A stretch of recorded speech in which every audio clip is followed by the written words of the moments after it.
You know, we've talked about life, politics, philosophy, but not about God. May I ask something personal? Sure. Go ahead. When you hear the word Allah, what comes to mind? Honestly, the Islamic God. A God worshipped in the Middle East. Distant. Maybe even harsh. That's what many think. But the truth is, that's not Allah is. Allah isn't a foreign God. Not just for Arabs. Not a different version of the Christian God. Not a moon god. Not man-made. Allah simply means the one true God. In Arabic Bibles, Christians call God Allah. Even before Islam, people used this word. The real question isn't who is Allah in language, it's who is Allah in reality. Allah is unlike anything you've ever imagined. He is the creator of everything. The one with no beginning, no end. He was not born. He doesn't die. He doesn't sleep. He never forgets. He depends on no one, but all depend on him. From the Quran, say, He is Allah, the One. Allah, the eternal refuge. He neither begets nor is born. And nothing is like him. Surah Al-Ikhlas 112, He's not a man in the sky. Not an image. Not a statue. Far beyond human form. Yet, He knows you. Sees you. Hears every word, every breath, every heartbeat. He's not only powerful, He's loving, not only mighty, but merciful. He punishes, but only with justice. And His mercy always comes first. But how do I know He's real? What if it's just belief? That's fair. But let me ask you, did you design your eyes? Write the code in your DNA? Who taught the sun to rise? The oceans to stop at the shore? Look at the tree. A newborn baby. Your own heartbeat. Who runs all this? Randomness?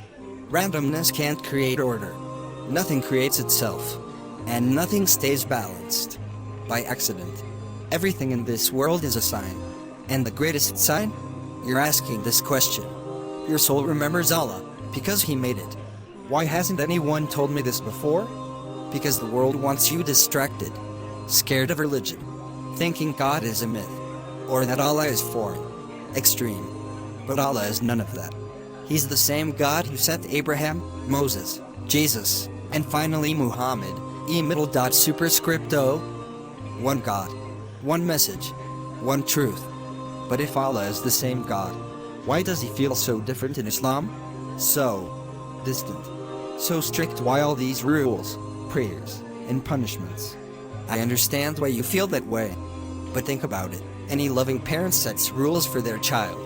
Not to control them, but to protect them. Allah's rules aren't chains. They're a map. A way to avoid harm and find peace. He doesn't want to burden you. He wants to free you from what harms your soul. But if He's loving, why does He allow suffering? Wars, diseases, disasters. If Allah really cares, why doesn't He stop it? It's one of the hardest questions.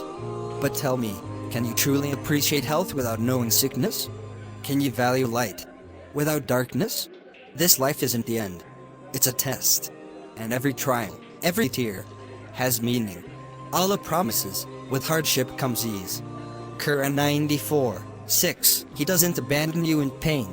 He's closer than your jugular vein, waiting for you to call Him. But what about all the bad things people do in His name? Terror, violence, oppression. How can I trust a religion when its followers often fail? You're right, people fail. But don't judge a painting by the brush. Judge it by the artist. Allah's message is perfect. We, humans, are not. Islam condemns oppression. It commands justice, mercy, kindness, even to animals. If people misuse God's name, that doesn't change who Allah is. And if I wanted to believe, what would Allah want from me? Does He want rituals? Sacrifices? He wants your heart, your honesty. He says, call upon me, I will respond. Quran 40:60. No fancy words. No perfect life. Just turn to Him. But why would Allah even care about me? I'm not religious. I've made too many mistakes. Why would He want someone like me? Because He made you.